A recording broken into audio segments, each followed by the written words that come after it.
The clippers buzzed like a swarm of angry hornets, slicing through the soft curls that had always made his son look like a cherub fallen from some Midwestern heaven. 8-year-old Tommy screamed, not from pain but from the betrayal etched on his uncle's, no, his aunt's, face as she pinned him down on the kitchen table. "This is your fault. Michael, your filthy choices did this to him," she spat, her voice a venomous whip cracking through the storm-ravaged night in small-town Ohio. Michael burst through the screen door just in time to see the last tufts of hair flutter to the floor like defeated snowflakes, his heart shattering into 1,000 jagged pieces that would take years to reassemble. Michael's boots squelched on the wet linoleum as he lunged forward, the rain from his jacket pooling around his feet like spilled tears. The kitchen in his sister's cramped ranch house on Elm Street smelled of burnt coffee and desperation, the kind that clung to the air in places like Milford, Ohio, where cornfields stretched endless under gray skies and secrets festered like untreated wounds. Sarah, his older sister by 5 years, stood there with the clippers still humming in her white-knuckled grip, her chest heaving as if she'd just run a marathon from hell. Tommy, his beautiful boy with the eyes like polished chestnuts, scrambled off the table and into Michael's arms, his newly bald scalp gleaming pale and vulnerable under the flickering bulb overhead. "What the fuck have you done?" Michael's voice cracked, low and ragged, the words tasting like bile. He held Tommy close, feeling the boy's small body tremble against him, those tiny fingers clutching at his flannel shirt as if it were the only anchor in a world gone mad. Sarah's eyes, wild and red-rimmed, darted between them like a cornered animal. She was 40 now, her once vibrant red hair streaked with gray, lines etched deep from years of nursing her own ghosts, divorce, dead-end jobs at the local diner, and a faith that had twisted into something sharp and unforgiving. "It's for his own good," she hissed, dropping the clippers onto the counter with a clatter that echoed like gunfire. "Look at him, Michael. Look what your lifestyle has turned him into. The kids at school were calling him a sissy because of you. Because he wants to play with dolls and wear that damn pink backpack you bought him. I had to fix it. Make him normal again." Tommy whimpered into Michael's neck, his breath hot and uneven. "Daddy, it itches." Why did Auntie Sarah do that? The question was a knife twist, innocent and profound, slicing through the rage boiling in Michael's veins. He wanted to scream, to shake her until the madness fell out like loose change, but he couldn't, not with Tommy there, not when every fiber of his being screamed to protect this child who'd come into his life like a miracle after a lifetime of hiding. Michael had come out at 22, right after Sarah's wedding to that asshole trucker who'd left her high and dry with nothing but alimony checks that bounced like bad jokes. Back then, in the summer of '09, Milford had been a pressure cooker of small-town judgment. Whispers in the Piggly Wiggly aisles, sideways glances at the annual county fair. Their parents, God rest them, had tried, Mom with her tearful Bible studies, Dad with his gruff just don't flaunt it lectures, but Sarah, she'd weaponized it all. "You're killing the family," she'd said that night, slamming the door on his apartment in Cleveland where he'd fled for college and a shot at something real. But Tommy was the bridge. Born 7 years ago to Michael's ex, Lisa, a fleeting straight-phase experiment that ended in mutual heartbreak but gifted him this light in the darkness. Lisa had bowed out gracefully after realizing her heart lay elsewhere, leaving Michael sole custody and a love so fierce it scared him sometimes. Sarah, ever the martyr, had stepped in as the stable aunt, babysitting when Michael's shifts at the auto shop ran long. She'd been the one to pick Tommy up from school that afternoon, the one who'd heard the taunts from the playground bullies, "Fairy boy, just like your gay dad." And now this. Shaving him bald to toughen him up. To erase the softness she blamed on Michael's sin. Michael rocked Tommy gently, murmuring nonsense about how hair grows back stronger, how superheroes sometimes went bald to show their power. But inside, a storm raged fiercer than the one pounding the windows. He shot Sarah a look that could curdle milk. Get out. Now.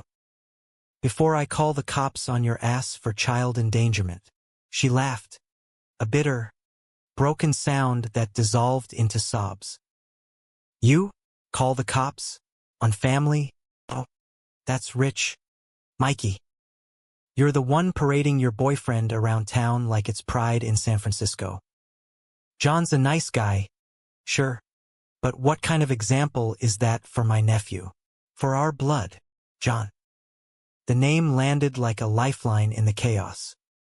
John Hargrove, the quiet carpenter with calloused hands and a smile that could melt Ohio winters, who'd walked into Michael's life 6 months ago at a dive bar in Akron. They'd bonded over bad whiskey and worse country tunes, John's easy laugh cutting through Michael's armor like it was tissue paper. For the first time since Tommy, Michael had let himself dream of mornings tangled in sheets, of family barbecues without the side-eye, of a love that didn't demand he shrink. But Sarah's words twisted it, made it dirty. This isn't about John, Michael growled, standing with Tommy in his arms, the boy's weight a grounding force. This is about you hating what you can't control. Me. Tommy. All of it. He backed toward the door, rain lashing harder now, mirroring the flood in his chest. Sarah didn't follow, just sank into a chair, her face crumpling like wet paper. The drive home was a blur of windshield wipers and muffled sniffles from the back seat. Michael's old Ford pickup rattled over potholes on Route 14, the heater blasting futile warmth against the chill seeping into his bones.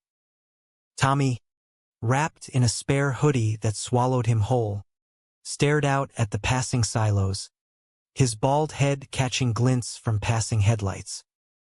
Daddy, am I in trouble?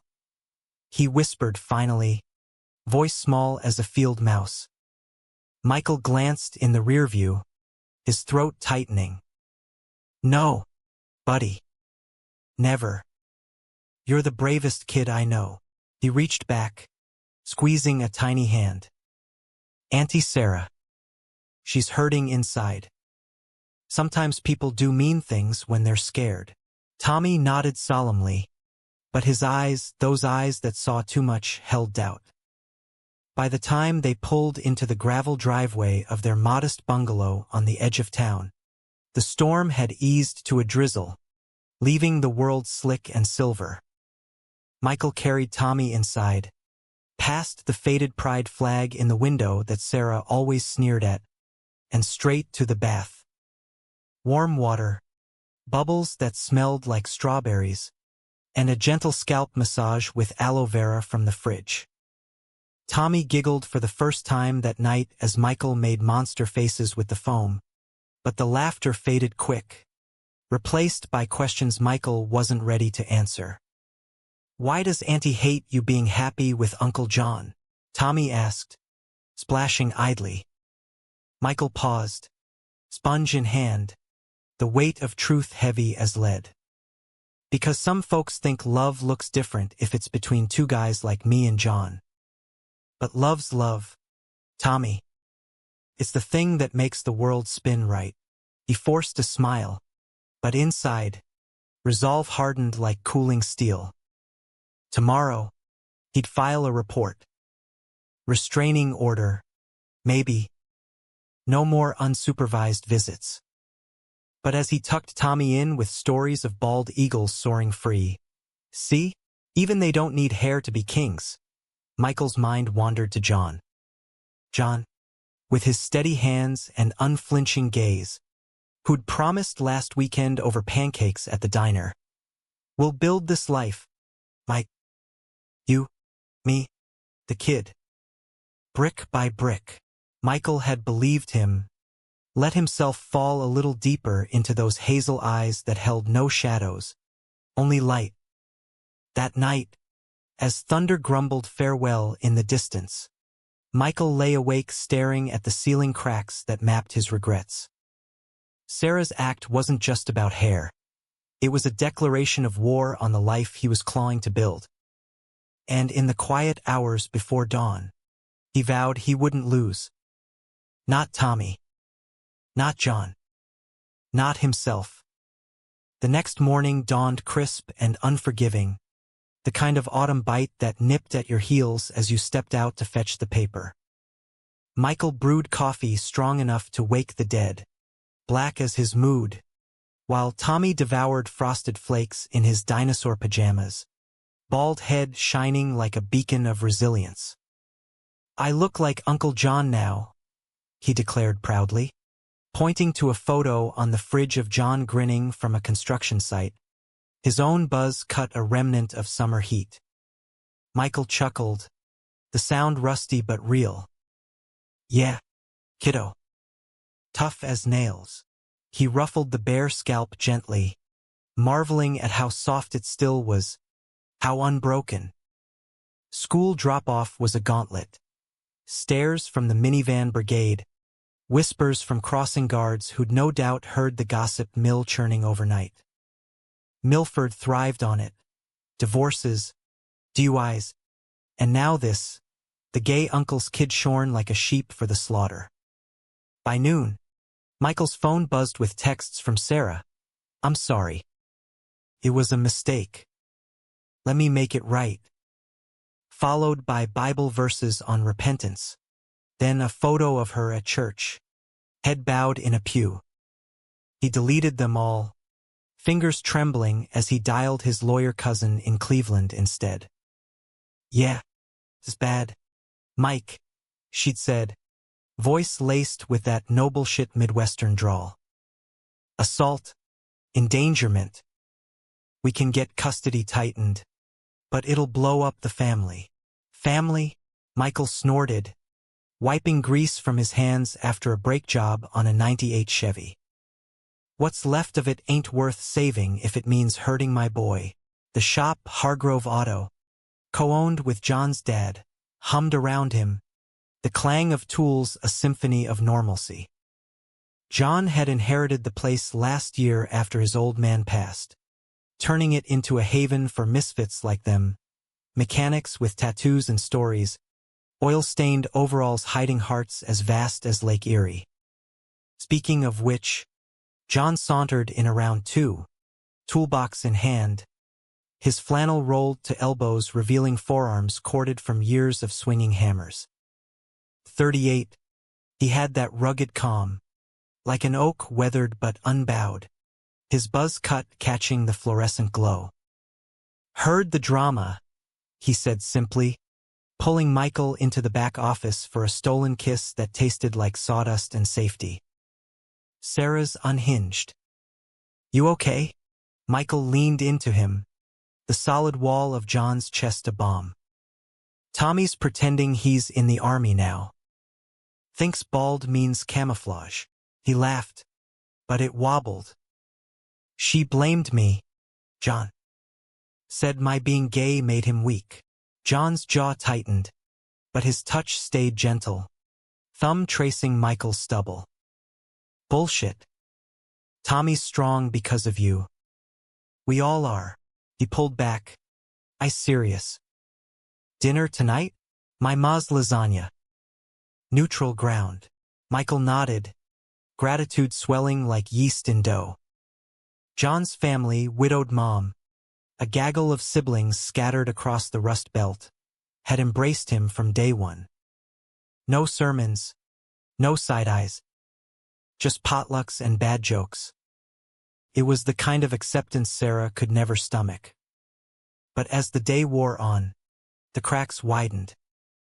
A call from Lisa, Tommy's mom, now living it up in Seattle with her wife. "Jesus, Mike, is Sarah for real? Fly him out here if you need backup."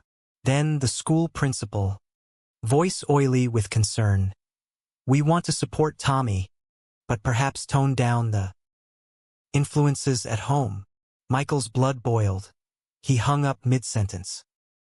By evening, the lasagna at John's mom's Victorian on Maple was a feast of normalcy.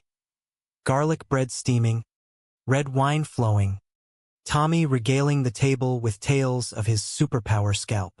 John's sister, Becca, a nurse with a pixie cut of her own, braided invisible hair on his head, making him howl with laughter. For a moment, Michael breathed easy. John's knee pressed warm against his under the table, a silent promise. But peace in Milford was fleeting. As they loaded into the truck, headlights sweeping the porch, Sarah's SUV idled at the curb like a predator in the shadows. She stepped out, rain fresh from an afternoon shower, clutching a stuffed bear Tommy had left behind. "Michael, please, let's talk." For the boy's sake. John's hand tightened on the wheel, but Michael waved him off. 5 minutes, he said, climbing out into the chill. Tommy stayed buckled, eyes wide from the back. Close, Sarah looked smaller, fragility cracking her armor. "I panicked," she admitted, thrusting the bear forward. "The kids were so cruel. I thought, if I made him look tough, it'd stop. But I see now it was wrong. Blaming you was wrong." Michael took the bear, his fur matted like his resolve. "Wrong doesn't cover it, Sarah. You scarred him. Not just his head, his trust." Thunder rumbled distant. A warning. "I need space. Therapy for you, maybe. But no more access till I say." Her face crumpled. "You're cutting me out? After everything?" Mom and Dad would roll in their graves. Would they? Michael shot back, voice steel. Or would they see a sister so lost in hate she hurts a child to prove a point? He turned away, the bear dangling limp from his fingers. Back in the truck, silence thick as fog. John drove slow, one hand on Michael's thigh. "Proud of you," he murmured. "Standing your ground." Michael leaned his head against the window, watching Milford's lights blur. Proud? Maybe. But as Tommy dozed in the back, clutching the bear like a talisman, Michael felt the weight of battles yet to come. Sarah's apology was a bandage on a bullet wound. The real war was for Tommy's heart, for the family he deserved.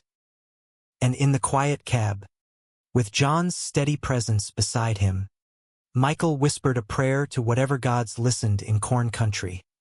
"Let me be enough." Weeks blurred into a fragile routine, the kind stitched together with coffee runs and bedtime rituals, but Milford's winds carried whispers that no amount of duct tape could silence. Michael threw himself into the shop, wrenching engines until his hands blistered, while John sanded down rough edges on custom cabinets. Their shared glances across the garage a language of stolen intimacies. Tommy, bless his resilient soul, adapted with the ferocity of youth. Baseball cap perched jauntily on his bald dome, declaring it his spy gear to the bemused teachers who now tiptoed around family drama like it was broken glass. Therapy started on Tuesdays, a squat brick building off Main Street where Dr. Ellis, a no-nonsense lesbian with salt and pepper hair and Birkenstocks, peeled back layers Michael hadn't touched since coming out. "Anger's valid," she'd say, her voice like warm gravel, "but don't let it define you. You're more than Sarah's scapegoat." Sessions bled into evenings with John. Sprawled on the couch in Michael's living room, Tommy's Lego empire sprawling across the carpet like a conquered kingdom. John fit there, easy as breathing, reading where the wild things are with voices that made Tommy roar, or slow-dancing Michael in the kitchen to Springsteen crooning low on the radio. It was romantic. Yeah, the stolen kisses that tasted like possibility. The way John's fingers traced Michael's spine under threadbare sheets, mapping constellations of scars both seen and unseen. "You're my home, Mike," John murmured one night, breath hot against his neck, bodies tangled in the afterglow. Michael believed it, let the words sink into the marrow of his doubts. Love like this, raw and unapologetic, was the American dream repackaged. Two guys building a life from salvaged wood and second chances, with a kid who laughed like thunder. But Sarah lurked in the periphery, a ghost in group chats and grocery store aisles. She texted apologies wrapped in passive aggression, saw Tommy's picture on Facebook. He looked so grown. "Miss my nephew." Michael blocked her number after the third, but the damage seeped in. Tommy started asking questions. Innocent barbs that hooked deep. "Does Annie think I'm bad because I like boys' stuff and girls' stuff?" Or, quieter, at bedtime, "Daddy, will you and Uncle John get married like Mommy did with Aunt Claire?" Michael's heart swelled and ached in equal measure. "One day, buddy. When the world catches up." But privately, with John nursing a beer on the porch swing, he'd vent the fears. What if she poisons him against us? Turns him into another judgmental Milford drone?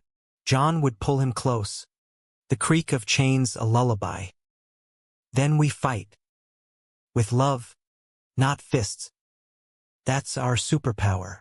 The first real crack came mid-November, frost painting the fields silver as Michael prepped for Thanksgiving. John's mom, gracious as ever, extended the invite. Turkey, pie, the whole shebang at the Victorian. Tommy bubbled with excitement, drawing turkey masterpieces with crayons that veered into rainbow feathers. "For you and Uncle John."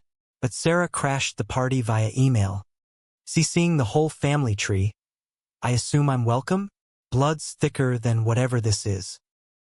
Attached was a scanned letter from her pastor, droning about forgiveness and the sanctity of traditional roles. Michael's blood ran cold. He forwarded it to Dr. Ellis, who advised boundaries like moats. Respond minimally. Protect your peace. But peace felt like a luxury when John's phone lit up that night with a call from his own kin. His brother-in-law, buzzed on bourbon, slurring, "Heard your boy's aunt went full deliverance on him. You queers turning family into a circus." John hung up, face thunderous, and paced the kitchen like a caged wolf. "It's spreading, Mike, like fucking wildfire." They made love that night fierce and urgent, bodies colliding in a bid to drown out the noise.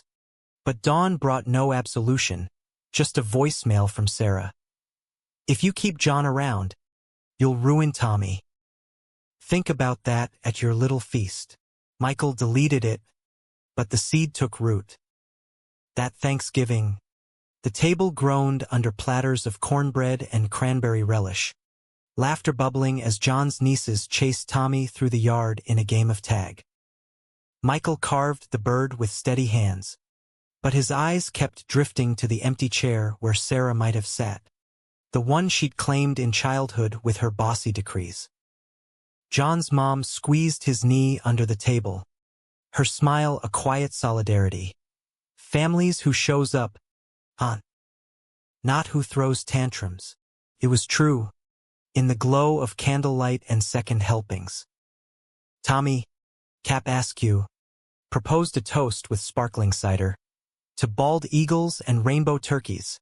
Cheers erupted, John's hand finding Michael's in the din, fingers interlacing like puzzle pieces.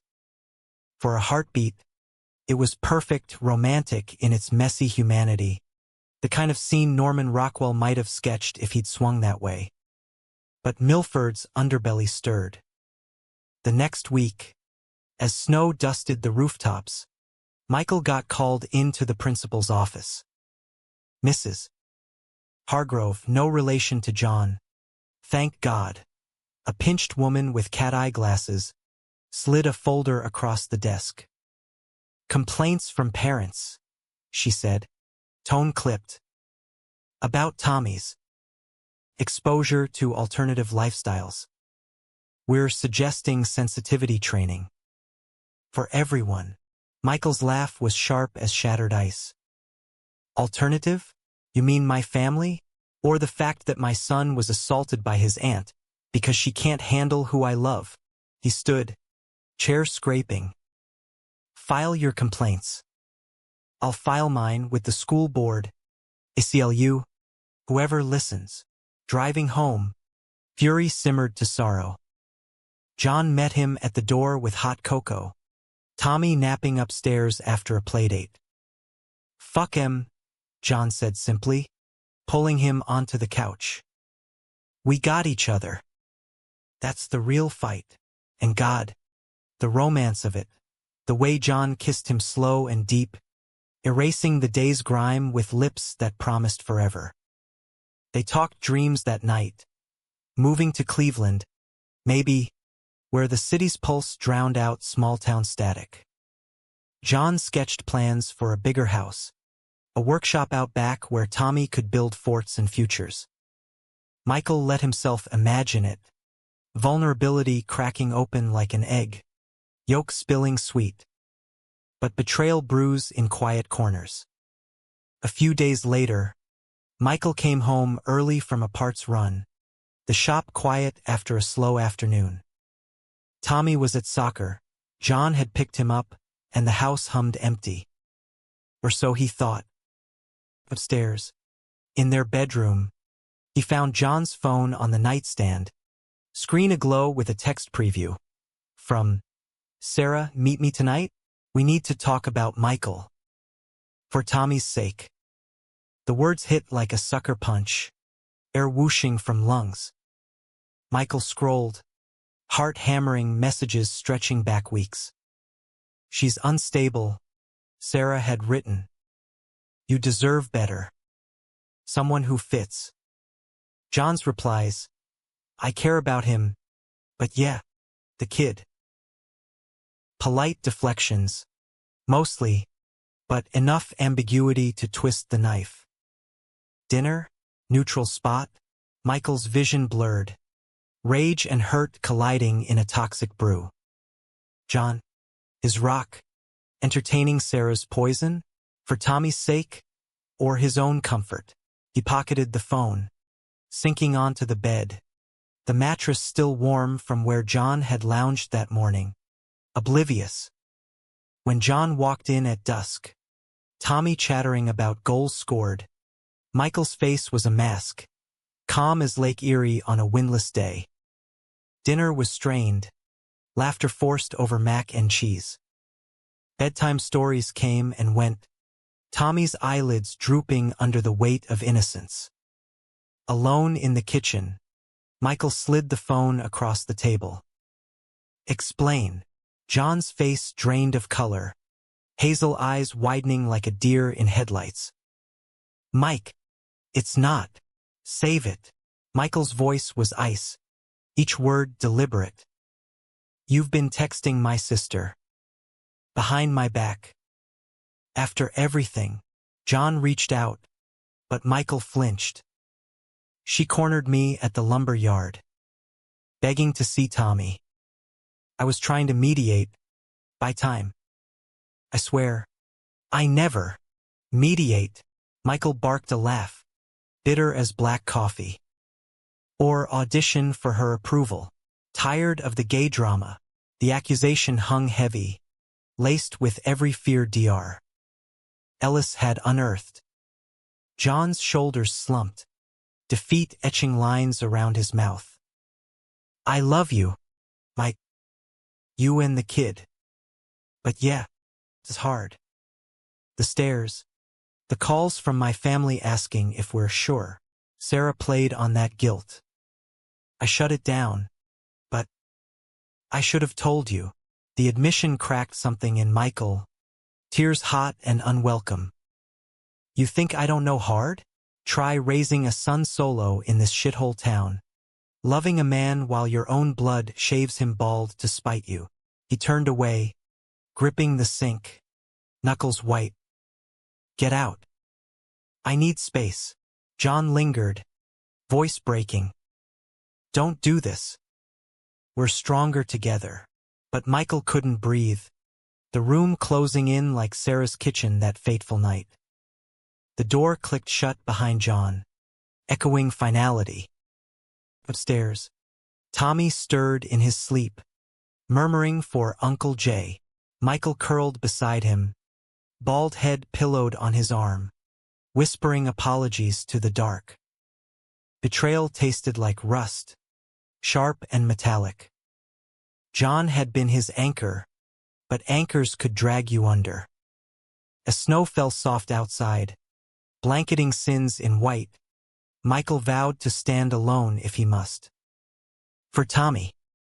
For the dignity Sarah had tried to strip away. But in the ache, a spark flickered, humanity's stubborn flame, refusing to gutter out. December descended on Milford like a heavy quilt, muffling sounds but amplifying the chill that seeped through cracked windows and cracked hearts. Michael moved through days on autopilot, school runs with radio silence, shop shifts where he tuned out the guys ribbing about lovers' quarrels, nights staring at the ceiling while Tommy's soft snores filled the void John had left. The bed felt cavernous, sheets cold without that familiar weight, but Michael refused to crack, not yet. Dignity was a muscle, flex it or lose it. John's texts came sporadic at first. Miss you. Let me explain. Then calls. Voicemail please laced with that Ohio twang that once melted him. Mike is killing me. Come over. For us. Michael deleted, blocked, buried it under piles of laundry and lesson plans for Tommy's science fair volcano. Dr. Ellis called it self-preservation. Michael called it survival. Sarah, sensing blood in the water, circled closer. She showed up at the shop one sleety afternoon, bundled in a parka that swallowed her frame, eyes hopeful as a kick dog's. Heard about you and John, she said, voice pitched low as the mechanics tinkered nearby. Maybe it's a sign. From God. Time to straighten out. Michael wiped his hands on a rag, the grease a barrier. Sign of what? That you win? Stir shit till it sticks. He glanced at the bays, where Tommy's crayon drawing of a super dad fluttered taped to the toolbox. Stay away from him, Sarah. From us. Her lip trembled, but resolve hardened her gaze. I'm trying to help. Tommy needs stability. A mom figure. Not this chaos. She gestured vaguely, encompassing the rainbow sticker on his water bottle, the faded pride pin on his lanyard. Chaos. Michael's laugh was hollow, echoing off oil drums. Maybe, but the wound was fresh. John's betrayal a fresh scar she'd helped carve. Sarah flinched, retreating to her SUV with a mumbled, "Pray for you." That night, Tommy's fever spiked, 102 under the bathroom thermometer, his bald head slick with sweat. Michael dosed Tylenol, sponged him down, paced the floor with stories of brave knights battling dragons. By midnight, delirium set in. Daddy, don't let Auntie take my hair again. Or Uncle John. He said he'd stay. Michael's throat closed, tears splashing onto the quilt. I'm here, but always. Dawn brought relief. The fever broke, Tommy stirring with demands for pancakes. But the words lingered, a child's unfiltered truth. Michael called in sick, spent the day building blanket forts and watching The Incredibles, Elastigirl's fierce mama bear vibe a mirror to his own fraying edges. Word traveled fast in Milford's vein-like streets. John's mom dropped off soup that evening, her knock tentative as she stepped inside. Floral scarf askew. "Boy's a fighter," she said, ladling broth while eyeing Michael's unshaven jaw. "Like his dad's." She paused, spoon clinking. "John's a mess. Aunt. Hasn't touched a hammer since. Says he fucked up royal." Michael stirred sugar into his tea, the granules swirling like accusations. "He did. Entertaining your poison peddler of a sister-in-law," she sighed, settling on the couch with a creak. "Sarah's always been the storm in our teacup. Lost, lashing out. But John's heart, that's yours, if you want it back." Her eyes, crinkled with years, held no judgment, just the quiet wisdom of widows who'd outlived regrets. Tommy piped up from his nest of pillows. "Grandma Joe." A reminder that kids mended faster than adults, their worlds rebuilt on trust alone. By week's end, the fever faded, but the rift widened. Christmas loomed, Milford's main drag strung with lights that twinkled like false promises. Michael strung his own, blue and white for Hanukkah solidarity with a Jewish client, rainbow strands for the life he refused to dim. Tommy helped, teetering on a stool, chattering about Santa's gay elves after a school story hour gone sideways. The conflict crested on a Friday, shop closing early for a holiday party Michael skipped. He came home to lights blazing, unyielding. Inside, John knelt by the tree, untangling strands with Tommy giggling at his side. "Surprise," John said, standing slow, hands outstretched like a peace offering. "Kiddo invited me. Said his dad needs cheering." Michael's pulse thundered, torn between fury and the ache of familiarity.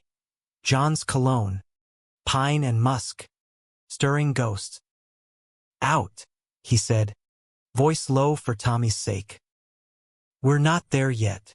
Tommy's face fell, cap slipping. "But Daddy." "Bedtime, champ." Depositing kisses on that resilient scalp before retreating upstairs. From the landing, he heard the murmur, John's voice, soft and steady, promising fixes. Alone in the kitchen later, whiskey burning neat down his throat, Michael faced the music. John leaned against the counter, eyes shadowed. "I fucked up, Mike. Sarah cornered me. Yeah. But I should have shut it down hard. Told you everything. Feared losing this, us." Michael set the glass down, shards of ice clinking. "You almost did. Trust's like hair, John. Takes time to grow back." The metaphor hung, Tommy's ordeal a specter between them. John stepped closer, close enough for heat to bridge the gap. "Then let me earn it. Date 1, like the beginning. No pressure, just us remembering why." His hand hovered, seeking permission. Michael nodded, the touch electric, a spark in dry tinder. They talked till stars wheeled overhead, raw confessions over refills. John's guilt over playing diplomat, Michael's terror of abandonment echoing his father's long-ago silence after the coming out. Laughter crept in, tentative, over shared memories. That first bar fight they'd laughed off, the road trip to Niagara where they'd made love under fall's roar. Romance rekindled not in grand gestures, but in the human mess, the way John's thumb brushed Michael's knuckles, eyes locking with unspoken vows. Upstairs, Tommy dreamed of spaceships, oblivious to the mending below. But Sarah's shadow loomed. A letter arrived next morning, shoved through the mail slot like a grenade. "Dearest Michael," it began, script shaky. "I've booked a retreat. Church camp in Kentucky. Time to heal my demons. But know this, Tommy's mine too. Blood rights. See you in court if I must. The threat landed like snow turned slush. Cold. Inevitable. Michael crumpled it, but the damage seeped. John, seeing his face, pulled him into a hug that crushed doubts. We'll lawyer up. Together, yet doubt festered. That weekend, as they bundled Tommy for sledding at Hocking Hills, red cheeks, whoops of joy down powdery slopes, Michael caught John checking his phone, thumb pausing over Sarah's name. Old habit, John muttered, deleting the thread. But the seed of paranoia sprouted, twisting romance's bloom. New Year's Eve brought the storm, literal and figurative. Winds howled off Lake Erie, power flickering as Michael and John hosted a low-key bash. Becca with her guitar, a few shop buddies, Tommy in a crown of foil. Midnight toasts rang with Auld Lang Syne, John's arm around Michael's waist, lips meeting in a kiss that tasted of champagne and hope. This year, John whispered, we win. But at 12:17, the doorbell chimed. Sarah stood there, snow-cloaked, eyes glassy with something stronger than eggnog. Needed to see him, she slurred, pushing past into the warmth. My nephew. Before the retreat, chaos erupted, guests murmuring, Tommy shrinking behind John's legs. Michael blocked her path, voice thunder. Not tonight. Not ever like this. She lunged for Tommy, hands clawing air. Give him to me. You're poisoning him with this. The word encompassed the room, the gay couple at its heart, the rainbow garland, the unapologetic love. John stepped forward, shielding the boy. Back off, Sarah. You're drunk and done. She whirled on him, venom spilling. You, the homewrecker. I told you to leave him. For the kid's soul, the room froze, her words a bomb detonating secrets. Guests shifted awkward. Becca's guitar twanged a discordant note. Michael's world tilted, Sarah's machinations exposed. John's complicity laid bare in her rage. Get out, he roared, dragging her to the door, snow swirling like furies. She fought, nails raking his arm, sobs twisting into curses. You'll burn for this, Michael, all of you. The door slammed, latch clicking final. Inside, silence reigned, broken only by Tommy's wail. Michael scooped him up, rocking in the foyer as John apologized profusely, hands hovering helpless. I cut ties, Mike. Swear it, but trust, once sheared, didn't regrow overnight. As the party fizzled, guests slipping into night, Michael held Tommy tight, the boy's tears soaking his shirt. Romance's fire dimmed to embers, conflict raged unchecked. Sarah's retreat was a ploy, her blood rights a declaration of war. And in the howling gale, Michael realized, the real battle was for his son's soul, not just his hair.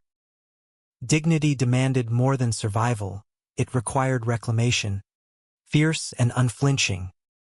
January's grip tightened on Milford, ice sheathing branches like crystal shackles, mirroring the freeze in Michael's veins. Sarah's New Year's eruption had scorched the earth. Gossip columns in the local rag hinted at family feud at queer-friendly bash. Parents at Tommy's school shot furtive glances. And John's family divided. Becca all in for Team Michael. But his brother sending passive texts. Sort your drama, bro. Before it touches the nieces. Michael ignored it all, channeling fury into action. Lawyers consulted in hushed Cleveland offices, custody papers drafted with clauses like barbed wire. John tried God. He tried. breakfasts delivered at dawn, with notes tucked in Tupperware, "You're my North Star." Date nights cobbled from stolen hours, walks along the frozen Cuyahoga where John's hand in his glove warmed more than flesh. The romance persisted, a stubborn weed through concrete. Lazy Sundays with Tommy finger-painting murals of happy families. John's low chuckle as Michael burned toast. But intimacy faltered. Touches lingered tentative. Kisses cut short by ghosts of texts unseen. "We're okay," John insisted one night, bodies aligned but souls adrift. Healing takes time. Michael wanted to believe. Let John's lips coax him back to the edge. But Sarah's specter loomed, her retreat yielding daily postcards, praying for Tommy's salvation. "From your unnatural influence." Each one a splinter under skin. Dr. Ellis upped sessions to twice weekly, her office a confessional where Michael unpacked the betrayal's layers. "It's not just John," she prodded gently. "It's the fear he'll leave when it gets too real." "Too real," Michael echoed, staring at snow-globed windows. "Try having your sister declare jihad on your parenting because you love a man." The high tide of conflict crashed mid-month, court date looming like a guillotine. Sarah sued for partial custody, her petition a litany of Michael's instability. The bar fights, one. Years ago. The promiscuous lifestyle, John. Singular. The assault on family values, his very existence. Affidavits from her pastor and church ladies painted Michael as a predator in Dad's clothing. Tommy collateral in their holy war. Michael read it in the lawyer's office, pages shaking in his grip. "She's lying," he choked, fury eclipsing hurt. "That shave was assault. Not me." The attorney, a sharp-dressed bulldog named Ramirez, nodded. "We countersue. Witnesses, psych evals. But it'll get ugly." Small towns eat scandal for breakfast. Ugly it got. Milford's veins pulsed with it. Shop customers canceling. Supporting traditional values. School pickup turning into a gauntlet of Bible thumpers with signs. "Protect our children from sin." Tommy, overhearing whispers, started hiding under desks, his cap a shield against stares. "Am I bad, Daddy?" he asked one night, voice muffled in pillow. Michael's heart fractured anew, holding him close. "Never. You're perfect. This is grown-up stupid." John rallied, showing up at the shop with a plan, community support. He roped in Becca for a fundraiser, craft fair at the VFW. Proceeds to families like ours, a Midwest LGBTQ plus aid group. "Show 'em we're not hiding," he said, hammering signs with vehemence. Michael agreed, the romance rekindling in shared purpose, nights collating flyers, John's arms slung casual around shoulders, whispers of "we got this" against temples. But betrayal's aftershock quaked. During a strategy dinner at a Toledo diner neutral ground, Ramirez insisting, John's phone buzzed insistent. He silenced it, but Michael glimpsed the name, Sarah. "Block her already," he snapped, fork stabbing pie. John's face tightened. Deleted the thread. "She's just persistent. Thinks she can save me too." The words ignited Tinder. "Save you? From what? Loving me?" Michael's voice rose, diner heads turning. "Or from the chaos she keeps feeding you?" John leaned in, urgent. "It's noise, Mike. I chose you. Every damn day." But doubt, that insidious fog, rolled in. Back home, Michael rifled John's jacket, paranoia winning, finding a crumpled note. "John, meet at the old mill. Need to talk sense into you. For the family." Dated last week. Unsent. Maybe, but the intent scorched. Confrontation exploded that midnight. Tommy asleep upstairs as Michael shoved the note under John's nose. What the hell? Still playing footsie with my psycho sister. John's eyes flashed hurt to anger. Found it in the trash at work. She slipped it in my toolbox. I was gonna tell you. When? After round 2 of her sermons. Michael's chest heaved. Old wounds ripping wide. I can't do this, John. The romance. The promises. It's all fragile when you won't cut her out cold. John's voice broke, hands raking his buzz cut. I did, but she's family, your family.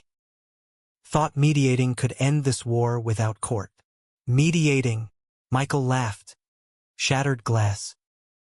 That's betrayal dressed as chivalry. Get out. For real this time. John lingered, pleading with eyes that once held worlds. Don't throw us away over her poison. But Michael turned away, door opening to winter's bite. John's truck rumbled off into black, taillights fading like a dying star. Alone, Michael slid down the wall, sobs racking silence so Tommy wouldn't wake. The high drama of it, love's crescendo crashing to trough, left him hollow, dignity a threadbare cloak against the gale. Court day dawned bitter. Skies leaden as Michael dressed in his best button-down, tie knotted like a noose. Tommy stayed with Becca. Adventure day at the museum, oblivious to the fray. The county courthouse, a squat 50s relic, buzzed with locals, Sarah's church posse in the gallery, murmuring amens. She sat ramrod straight, suit crisp, eyes avoiding his like plague. Ramirez opened strong. Photos of Tommy's scalp post-shave. Medical reports on trauma. Character witnesses from John's mom to the school counselor praising Michael's devotion. This isn't about orientation, Ramirez thundered. It's about a stable, loving home versus a pattern of interference and harm. Sarah's lawyer, a slick weasel from Columbus, countered vicious.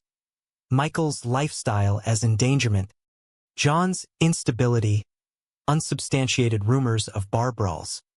Affidavits claiming Tommy expressed confusion over 2 dads. Sarah testified, voice quavering theatrical, I love my nephew. But Michael's choices expose him to ridicule, moral decay. The shave? A misguided attempt to protect him from becoming like his father. The gallery gasped. Michael's nails dug crescents into palms. He took the stand next, voice steady despite the quake inside. My choices?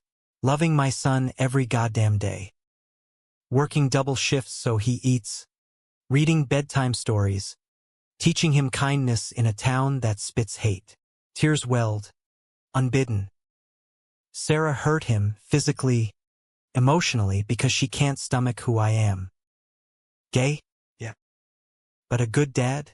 The best. Questions probed. Relationships. Stability. Mr. Hargrove? The lawyer sneered. The carpenter? How long till that fling ends? Leaving Tommy fatherless again. Michael met his gaze. John's family. But even without him, Tommy has me. Unbreakable. Recess brought air. Hallway huddles. Ramirez clapping his shoulder. Solid. Jury's leaning, but Sarah cornered him by the vending machine, face ashen. This is your fault, she hissed. Dragging us through mud for your perversion. Your fault, Michael countered, voice low venom. You started this war. Shaving a child?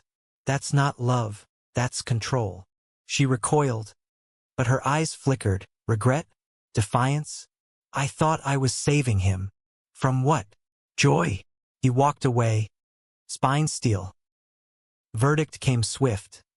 Full custody to Michael. Supervised visits for Sarah pending therapy. Restraining order inked. Cheers from supporters. Hugs from Ramirez. Outside, snow swirled triumphant as Michael called Becca. We won, kiddo, but victory tasted bittersweet. No John to share it, no hand to hold in the flurry. Driving home, radio crooning Dylan, the times they are a-changin'. Michael pulled over, sobs racking. High drama's peak left valleys deep. Conflict resolved, but heart's wounds gaped. That evening, Tommy's glee over Daddy's win masked the ache. They baked victory cookies, shapes of bald eagles and hearts, flour-dusting cheeks. But as night fell, John's text pierced, heard the news. Proud. Can we talk? Michael stared, thumb hovering. Romance's embers glowed, but storms had taught caution. Tomorrow, he replied. Coffee. Neutral. Sleep came fitful, dreams of clippers and courtrooms morphing to hands, John's, Sarah's, reaching, retreating. Dawn brought clarity. Dignity wasn't solitary. It was choosing who walked beside you, scars and all. And maybe, just maybe, giving love one more chance to regrow. February thawed Milford slow, rivulets tracing gutters like tentative apologies, washing away winter's grime. Court victory hung like a talisman. Sarah's visits mandated through a counselor, her postcards silenced by judge's order. But Michael navigated the aftermath gingerly, 1 foot testing ice before committing. Tommy bloomed under the stability, his hair a fuzzy halo sprouting defiant. Playground taunts met with shrugs and superhero poses. I'm like Thanos, he'd quip, but with good hair coming back. Michael's world steadied too. Shop booming with spring prep. Dr. Ellis dialing back to monthly check-ins where he unpacked the thaw in his chest. You're reclaiming, she'd say, smiling over herbal tea. Not just for Tommy, for you, and John.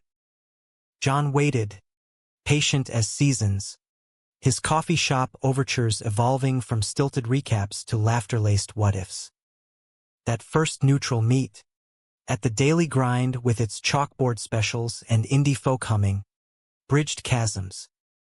John arrived early, 2 steaming mugs waiting, black for Michael, latte for himself, eyes earnest under the brim of his trucker hat. No excuses, he started, palms up. I was weak. Let Sarah's noise drown my voice. But losing you, that's the real shave. Stripped me bare. Michael sipped, the burn grounding. Hurt like hell, John. Made me question everything. If love's worth the fight when family wields knives. John nodded, fingers drumming the table, a carpenter's tick. Worth every scar. Teach me to be better. For you, the kid. Us. Talk flowed then, raw as spring runoff. John's therapy start, a couples counselor in Akron. If Michael join, boundaries etched in stone. No Sarah contact. Ever.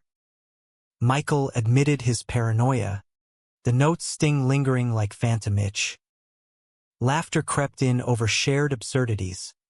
Tommy's latest invention, a hair growth helmet from foil and a colander. By mug's end, John's hand covered his tentative bridge. Date? Real one. No ghosts. Michael's yes was soft, a bud uncurling.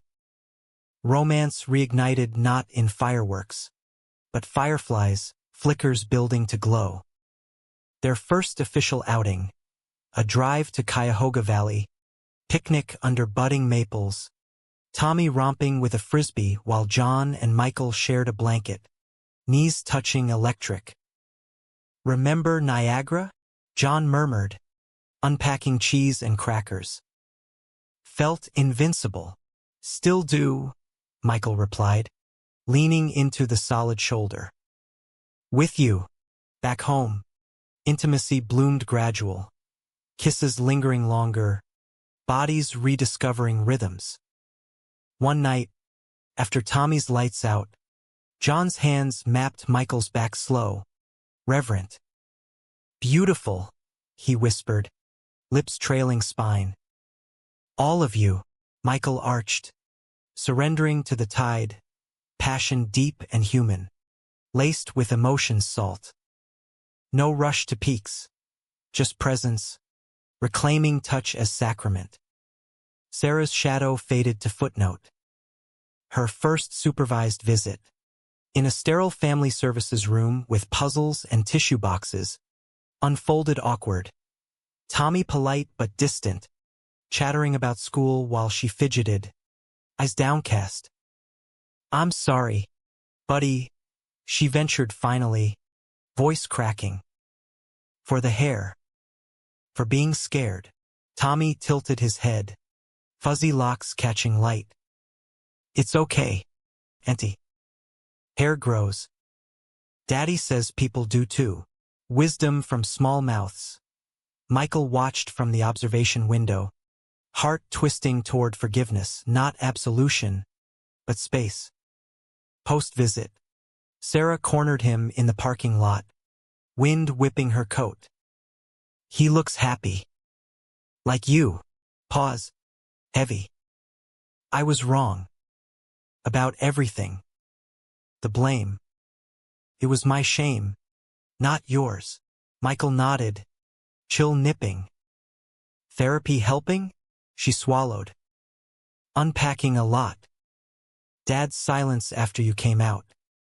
My failed marriage. Made me lash at you, the easy target. Tears brimmed.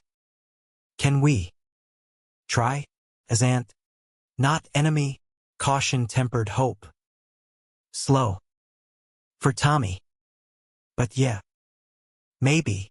Spring unfurled verdant. Milford's fields greening as Michael's life did. The craft fair fundraiser swelled to a festival. Booths of queer artisans. Food trucks slinging rainbow cupcakes. A stage where Becca belted Hosier under a banner. Love reclaims all. John manned the woodcraft stall. His reclaimed barnwood signs etched with mantras. Stronger together. Grow back fiercer. Michael helmed the info booth, fielding questions from curious locals. Tommy at his side in a cap embroidered bald and bold. The event peaked dramatic. A surprise guest speaker. Lisa flying in from Seattle. Her wife in tow. Hugging Tommy fierce. Proud of you, kid. And your dad's. Whispers rippled, acceptance's tide turning. But climax brewed personal. As dusk painted skies cotton candy. John pulled Michael aside to the old oak overlooking the fairgrounds. Tommy chasing fireflies nearby. Got something, John said. Voice gravel rough. Pulling a small box from his pocket. Not ring, but a key, etched with their initials. To the new workshop. Our place. In Cleveland, if you're ready. Brick by brick. Michael's breath hitched. Emotion cresting. You mean it? Uproot? For us. John's eyes shone. For the life we deserve. No more half measures. Tears pricked. Michael pulled him close. Kiss ceiling packed amid cheers from passing revelers. Tommy ran up. Firefly jar glowing. What's the key for? Daddy's. John knelt, ruffling the boy's curls, now a mop worthy of cherubs. For adventures. But big ones. Knees weak. Michael gathered them. Family triad under twilight. Romance's arc bent human. Flawed. Fervent toward light. Months spun to summer. Cleveland skyline a beacon as they packed the bungalow. Boxes labeled memories, Tommy's art. Tools, John's hammers. Us photos of Niagara. Court triumphs. Sarah visited once. Awkward picnic in the park. Her apologies tentative but real. You're brave, she said, watching Tommy splash in the fountain. Taught me that. Families evolve, Michael replied, hand in John's. Even broken ones. Milford farewell was bittersweet. Shop sold to a young vet. Hugs from allies. A quiet drive past Elm Street where Sarah waved from her porch. Tentative peace. Cleveland welcomed with bustle and anonymity. Row house in Tremont. Workshop buzzing. Tommy thriving in a school with GSA club and teachers who didn't flinch. One August evening, as cicadas chorused, Michael and John stood on their stoop, Tommy inside building forts. Reclaimed it all, John said, arm around waist. Michael leaned in, lips brushing ear. Dignity. Love. Us. The kiss deepened, romantic and rooted, humanity's quiet victory. Tommy burst out then, crown of cardboard atop curls. Daddies, fort needs kings, they laughed, piling inside 3 hearts, unbreakable. In America's heartland sprawl, from Ohio fields to city hum, Michael had woven threads of drama, betrayal, depth into tapestry whole. Not perfect, but profoundly his. And in that, dignity fully reborn.